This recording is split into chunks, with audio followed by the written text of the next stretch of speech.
राजस्थान के एक छोटे से गांव चंद्रपुर के बाहर एक विशाल लेकिन वीरान हवेली खड़ी थी। लगभग 100 साल पुरानी वह हवेली अब खंडहर बन चुकी थी। टूटी हुई दीवारें, जंग लगे लोहे के दरवाजे, मकड़ी के जाले और हर समय छाया रहने वाला अजीब सन्नाटा।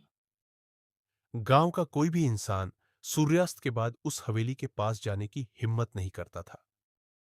बुजुर्ग अक्सर बच्चों से कहते, हवेली के सबसे आखिरी कमरे का दरवाजा कभी मत खोलना। वहां एक गुड़िया रहती है जो किसी का इंतजार कर रही है। लोग इसे सिर्फ कहानी समझते थे, लेकिन जो भी उस कमरे में गया वह पहले जैसा कभी वापस नहीं लौटा।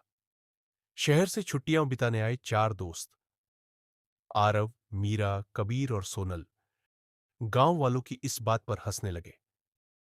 आरव बोला, आज रात चलते हैं उस हवेली में, देखते हैं कौन सी गुड़िया लोगों को डराती है। गांव वालों ने बहुत रोका, लेकिन चारों ने किसी की बात नहीं मानी।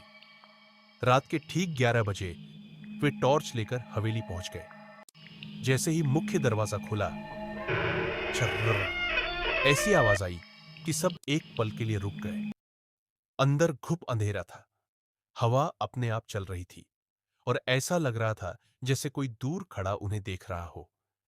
हवेली में चलते चलते उन्हें एक लकड़ी का पुराना दरवाजा दिखाई दिया। उस पर लाल रंग से लिखा था, मत खोलना। कबीर हंस पड़ा, यही होगा वो कमरा। उसने जोर से दरवाजा धक्का दिया। दरवाजा धीरे धीरे खुला। कमरे के बीचों बीच एक पुरानी लकड़ी की कुर्सी पर लाल कपड़े पहने एक छोटी सी गुड़िया बैठी थी। उसकी कांच जैसी आंखें बिल्कुल सामने देख रही थी। मीरा बोली, चलो यहां से। लेकिन आरव ने मजाक में गुड़िया उठा ली। उसी पल कमरे का दरवाजा अपने आप बंद हो गया। पूरा कमरा बर्फ जैसा ठंडा हो गया। चारों किसी तरह हवेली से बाहर निकल आए। आरव गुड़िया अपने साथ घर ले आया। रात के 12 बजे उसकी आंख खुली। गुड़िया मेज पर नहीं थी, वह उसके बिस्तर के पास खड़ी थी। आरव ने डरकर लाइट जलाई। गुड़िया फिर मेज पर रखी थी। उसने सोचा कि शायद सपना था, लेकिन अगले दिन उसने देखा गुड़िया के पैरों पर मिट्टी लगी हुई थी। अब हर रात कुछ ना कुछ होने लगा। कभी घर में बच्चों की हंसी सुनाई देती, कभी दीवार पर छोटी छोटी उंगलियों के निशान दिखते, कभी गुड़िया की गर्दन दूसरी दिशा में मुड़ी मिलती। एक रात सोनल के फोन में अपने आप एक फोटो आ गई। उस फोटो में चारों दोस्त खड़े थे और उनके पीछे वही गुड़िया मुस्कुरा रही थी। लेकिन वह फोटो किसी ने खींची ही नहीं थी। चारों ने गांव के सबसे बुजुर्ग व्यक्ति दादाजी हरिराम से मदद मांगी। उन्होंने एक पुरानी डायरी निकाली।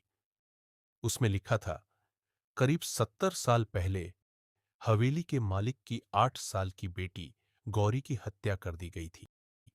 मरने से पहले उसकी सबसे प्यारी गुड़िया उसी कमरे में रह गई। गौरी की आत्मा उस गुड़िया से बंध गई। तब से जो भी गुड़िया को हवेली से बाहर ले जाता, गौरी उसकी परछाई बन जाती। लेकिन गौरी किसी को यूं ही नहीं मारती थी। वह अपने असली कातिल को ढूंढ रही थी। डायरी के आखिरी पन्ने में एक नाम लिखा था, रघुवीर। हरीराम दादाजी कांपने लगे। उन्होंने बताया कि रघुवीर गांव का पुराना जमींदार था, जिसने लालच में गौरी की हत्या करवाई थी। लेकिन मरने से पहले उसने अपने अपराध की सच्चाई एक पुराने संदूक में छिपा दी थी। वह संदूक आज भी हवेली के उसी कमरे में था। चारों दोस्त फिर आधी रात को हवेली पहुंचे। जैसे ही उन्होंने संदूक खोला, पुराने कागज, एक टूटा हुआ लॉकेट और हत्या का सबूत मिल गया। अचानक पूरी हवेली कांपने लगी। गुड़िया की आंखों से आंसू बहने लगे। कमरे में एक छोटी बच्ची की आवाज गूंजी, मुझे न्याय चाहिए। आरव ने जोर से कहा, गौरी, तुम्हें इंसाफ मिलेगा। अब कोई तुम्हें भूल नहीं पाएगा। उसी क्षण तेज रोशनी हुई। गुड़िया धीरे धीरे राख में बदलने लगी। कमरे का सन्नाटा खत्म हो गया। ऐसा लगा जैसे किसी आत्मा को आखिरकार शांति मिल गई हो। लेकिन कहानी खत्म नहीं हुई। कुछ महीनों बाद हवेली को संग्रहालय बनाने की तैयारी शुरू हुई। मजदूर जब आखिरी कमरा साफ कर रहे थे, उन्हें एक नई, बिल्कुल वैसी ही गुड़िया मिली। उसकी आंखें धीरे धीरे खुली और उसके होठों पर एक हल्की सी मुस्कान दिखाई दी। उसी रात चौकीदार ने अपनी डायरी में आखिरी लाइन लिखी, मैंने अपनी आंखों से उस गुड़िया को चलते हुए देखा है।